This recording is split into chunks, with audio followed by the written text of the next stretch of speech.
रामचंद्र जी की जय। देखिए, माता कौशल्या रामचंद्र जी को धर्म के विरुद्ध नहीं जाने देना चाह रही थी। वो कह रही थी कि यदि माताओं का सहमति हो, पिता की सहमति हो, तो वन जाओ, आपके वन जाने में ही भलाई है। भले वो उनका हृदय दुख से फट रहा था और विदीर्ण हो रहा था, लेकिन वो धर्म के मार्ग से राम को नहीं हटाना चाह रही थी।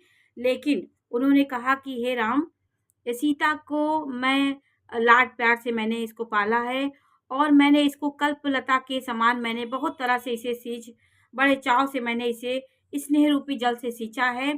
सीता को हम अपनी आँख से ओझल नहीं होने देना चाहते हैं। तुम्हारी अनुपस्थिति में मैं सीता को ही आपके तुम्हारे रूप में देखूंगी। और सीता जी उस विशाल जंगल में कैसे रहेंगी? जंगल की भयावह स्थिति होती है, हाथी, सिंह, राक्षस, अनेक दुष्ट जीव वन में विचरते हैं। हे पुत्र, क्या विष की वाटिका में सुंदर संजीवनी शोभा पा सकती है? कौशल्या जी उपमा दे रही हैं। वन के लिए तो ब्रह्मा जी ने विषय सुख को न जानने वाली कोल और भीलों की स्त्रियों को बनाया है। इनका पत्थर के कीड़े जैसा कठोर होती है। कोल भील की औरतें जो होती हैं वो मांस खाती हैं। जैसे भी उनका जीवन होता है, कठोर जीवन होता है। ब्रह्मा ने उनके लिए वो वन का जीवन बनाया है, सीता के लिए नहीं बनाया है।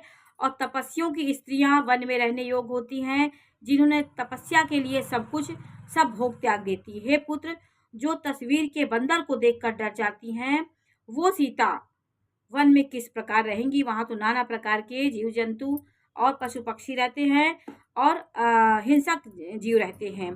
देव सरोवर के कमल वन में विचरण करने वाली हंसनी क्या तलैया में रहने योग्य है? ऐसा विचार कर जैसी तुम्हारी आज्ञा हो, मैं जानकी जी को वैसे ही शिक्षा दूं।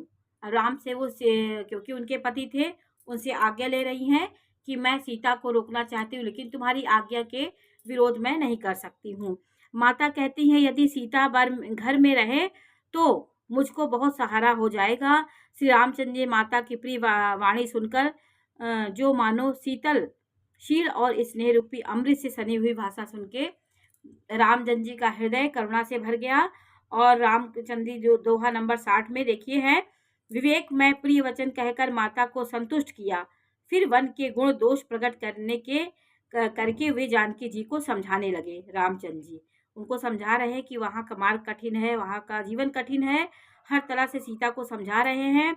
माता के सामने सीता जी से कुछ कहने में सकुचाते हैं, पर मन में यह समझ कर कि यह समय ऐसा ही है। वे बोले, हे राजकुमारी, मेरी सिखावन सुनो। मन में